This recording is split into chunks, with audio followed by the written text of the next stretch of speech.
Hi friends, ఇది డియో BS4 digital meter. దానికి ఏదో లాక్ కిట్ చేంజ్ చేస్తాను. లేదా పాత లాక్ చూపిస్తుంది చూడండి. పాత లాక్ ఇదిగో హ్యాండ్లకు పడట్లేదు. పాత లాక్ అయితే కొత్త లాక్ చేంజ్ చేస్తాను. చూసారు కదా, సీట్ లాక్ కూడా దీంట్లో ఉంటుంది. మొత్తం అసెంబ్లీ ఇది. ఈ జాక్ చూసుకోండి, ఇలాగ వస్తుంది జాకు. వైర్లు ఎక్కడ వస్తాయి అనుకుంటారు కదా, జాక్ అయితే ఇక్కడ వస్తుంది. ఓకేనా ఫ్రెండ్స్, వీడియో నచ్చితే లైక్ చేయండి ఫ్రెండ్స్, మా ఛానల్ సపోర్ట్ చేయండి, సబ్స్క్రైబ్ చేయండి ఫ్రెండ్స్.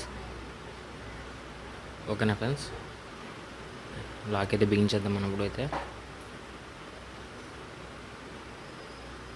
చూసారు కదా, చూడండి బిగించేద్దాం. చూసారు కదా లాక్. ఓకేనా ఫ్రెండ్స్, బాయ్.